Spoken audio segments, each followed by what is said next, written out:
का रहस्य। हिमालय में आज भी हजारों ऐसे स्थान हैं जिनको देवी देवताओं और तपस्वियों के रहने का स्थान माना गया है। हिमालय में जैन, बौद्ध और हिंदू संतों के कई प्राचीन मठ और गुफाएं हैं। मान्यता है कि गुफाओं में आज भी कई ऐसे तपस्वी हैं जो हजारों वर्षों से तपस्या कर रहे हैं। इस संबंध में हिंदुओं के 10 नामी अखाड़े, नाथ संप्रदाय के सिद्धि योगियों के इतिहास का अध्ययन किया जा सकता है। उनके इतिहास में आज भी यह दर्ज है कि हिमालय में कौन सा मठ कहाँ पर है और कितनी गुफाओं में कितने संत विराजमान हैं। इसी संदर्भ भी जानिए कि महाभारत और रामायण काल के लोग आज भी हिमालय में क्यों रहते हैं। भारत का प्रारंभिक इतिहास हिमालय से जुड़ा हुआ है। भारत के राज्य जम्मू और कश्मीर, सियाचिन, उत्तराखंड, हिमाचल, सिक्किम, असम, अरुणाचल तक हिमालय का विस्तार है। इसके अलावा उत्तरी पाकिस्तान, उत्तरी अफगानिस्तान, तिब्बत, नेपाल और भूटान देश हिमालय के ही हिस्से हैं। यह सभी अखंड भारत का हिस्सा हैं। असुरों के राजा बलिया बाली की चर्चा पुराणों में बहुत होती है।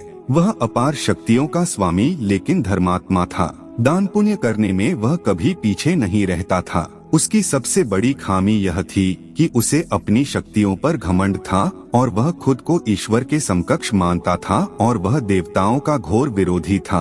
विष्णु ने कश्यप ऋषि के यहाँ वामन रूप में जन्म लेकर राजा बलि से दान में 3 पग धरती मांग ली थी। शुक्राचार्य ने राजा बलि को इसके लिए सतर्क किया था, लेकिन राजा बलि ने उसे सीधा साधा ब्राह्मण समझकर 3 पग धरती दान में देने का संकल्प व्यक्त कर दिया। तब वामन रूप विष्णु ने विराट रूप धर 2 पगों में तीनों लोक नाप लिए, जिसके बाद तीसरा पग बलि ने अपने सिर पर रखने को कहा, जिसके बाद वो पाताल लोक चले गए। राजा बलि से श्रीहरि अति प्रसन्न हुए और उन्होंने उसे न केवल चिरंजीवी होने का वरदान दिया बल्कि वे खुद राजा बलि के द्वारपाल भी बन गए। कहते हैं कि राजा बलि आज भी जिंदा हैं और वह हिमालय की किसी गुफा या जंगल में रहते हैं। जामवंत सतयुग और त्रेतायुग में भी थे और द्वापर में भी उनके होने का वर्णन मिलता है। जामवंत जी ने ही हनुमान जी की उनकी शक्तियों को याद दिलाया था। श्री कृष्ण की एक पत्नी जामवंत की पुत्री ही थी। जामवंत जी को चिरंजीवियों में शामिल किया गया है जो कलयुग के अंत तक रहेंगे। कहते हैं कि हिमालय की किसी गुफा में आज भी रहते हैं। संभवत वह किमपुरुष नामक स्थान है। भगवान विष्णु के 6ठें अवतार परशुराम कलिकाल के अंत तक सशरीर रहेंगे। परशुराम सतयुग में थे जब उन्होंने अपने फरसे से श्री गणेश जी का एक दांत तोड़ दिया था। त्रेतायुग में भगवान राम द्वारा शिवजी का धनुष तोड़े जाने के समय वे आए थे और उन्होंने राम को आशीर्वाद दिया था। इसके बाद द्वापर युग में उन्होंने श्री कृष्ण को चक्र प्रदान किया था। कुछ लोग कहते हैं कि भगवान श्री हरि विष्णु जी के कलयुग में होने वाले कल की अवतार में भगवान को भगवान परशुराम जी द्वारा ही वेद वेदांग की शिक्षा प्रदान की जाएगी। वे ही कल्कि को भगवान शिव की तपस्या करके उन्हें उनके दिव्यास्त्र को प्राप्त करने के लिए कहेंगे। भगवान परशुराम जी हनुमान जी विभीषण की भांति चिरंजीवी हैं तथा महेंद्र पर्वत पर निवास करते हैं। एक महेंद्र पर्वत हिमालय के क्षेत्र में है तो दूसरा कहते हैं कि महेंद्रगिरी पर्वत उड़ीसा के गजपति जिले के परालाखेमुंडी में मौजूद है।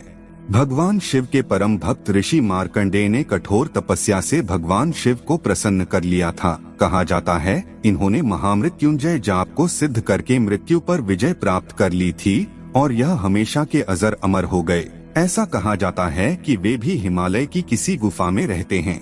हनुमान जी को एक कल्प तक इस धरती पर रहने का वरदान मिला है, अर्थात कलिकाल के अंत के बाद भी। श्रीमद् भागवत पुराण अनुसार हनुमान जी कलियुग में गंधमादन पर्वत पर निवास करते हैं। गंधमादन पर्वत तो 3 हैं, पहला हिमवंत पर्वत के पास, दूसरा उड़ीसा में और तीसरा रामेश्वरम के पास। अज्ञातवास के समय हिमवंत पार करके पांडव गंधमादन के पास पहुँचे थे जो हिमवंत पर्वत के पास था। इंद्रलोक में जाते समय अर्जुन को हिमवंत और गंधमादन को पार करते दिखाया गया है।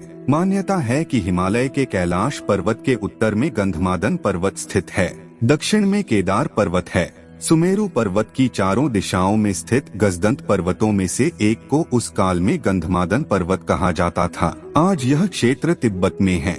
यही कहीं हनुमान जी हैं। रावण के छोटे भाई विभीषण, जिन्होंने राम की नाम की महिमा जप कर अपने भाई के विरुद्ध लड़ाई में उनका साथ दिया और जीवन भर राम नाम जपते रहे। उन्होंने भगवान राम को रावण की मृत्यु का राज बताया था। भगवान राम ने प्रसन्न होकर विभीषण को चिरंजीवी होने का वरदान दिया था। विभीषण भी हिमालय के किसी क्षेत्र में रहते हैं। महाभारत काल में द्रौपदी के 16 पुत्रों को वध करने और उत्तरा के गर्भ में ब्रह्मास्त्र उतारने के अपराध के चलते भगवान श्री कृष्ण ने अश्वत्थामा को 3000 वर्षों तक सशरीर भटकते रहने का शाप दे दिया था। तब अश्वत्थामा ने ऋषि वेद व्यास जी से कहा था कि आप जहाँ रहेंगे मैं भी वहीं रहूंगा। वेद के 4 भाग करने के कारण कृष्ण द्वैपायन ऋषि को वेद व्यास कहा जाने लगा। उन्होंने ही महाभारत और पुराणों की रचना की थी। वेद व्यास ऋषि पाराशर और सत्यवती के पुत्र थे। मान्यताओं के अनुसार ये भी कई युगों से जीवित हैं और कलिकाल में भगवान के अवतार के समय प्रकट होंगे। कहा जाता है कि वर्तमान में हिमालय में ही रहते हैं, जबकि कुछ लोगों के अनुसार वे गंगा तट पर रहते हैं। गौतम ऋषि के पुत्र शरद्वान और शरद्वार के पुत्र कृपाचार्य महाभारत युद्ध में कौरवों की ओर से लड़े थे और वह जिंदा बच गए 18 महायोद्धाओं में से एक थे। कृपाचार्य अश्वत्थामा के मामा और कौरवों के कुलगुरु थे। उन्हें भी चिरंजीवी रहने का वरदान भी था। कहते हैं कि वे भी हिमालय के किसी क्षेत्र में रहते हैं। क्यों रहते हैं लोग हिमालय में?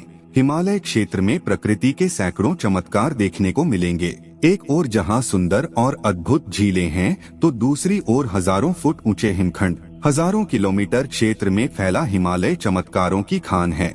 कहते हैं कि हिमालय की वादियों में रहने वालों को कभी दमा, टीबी, गठिया, संधिवात, कुष्ठ, चर्मरोग, आमवात, अस्थिरोग और नेत्र रोग जैसी बीमारी नहीं होती। प्राचीन काल में हिमालय में ही देवता रहते थे। मुंडकोपनिषद के अनुसार सूक्ष्म शरीरधारी आत्माओं का एक संघ है। इनका केंद्र हिमालय की वादियों में उत्तराखंड में स्थित है। इसे देवात्मा हिमालय कहा जाता है। पुराणों के अनुसार प्राचीन काल में विवस्ता नदी के किनारे मानव की उत्पत्ति हुई थी। हनुमान जी हिमालय के एक क्षेत्र से ही संजीवनी का पर्वत उखाड़कर ले गए थे। हिमालय ही एकमात्र ऐसा क्षेत्र है जहां दुनिया भर की जड़ी बूटियों का भंडार है। हिमालय की वन संपदा अतुलनीय है। हिमालय में लाखों जड़ी बूटियां हैं, जिससे व्यक्ति के हर तरह के रोग को दूर ही नहीं किया जा सकता, बल्कि उसकी उम्र को दोगुना किया जा सकता है। मान्यता है कि कस्तूरी मृग और येती का निवास हिमालय में ही है। येती या यति एक विशालकाय हिममानव है, जिसे देखे जाने की घटना का जिक्र हिमालय के स्थानीय निवासी करते आए हैं। येती आज भी एक रहस्य है।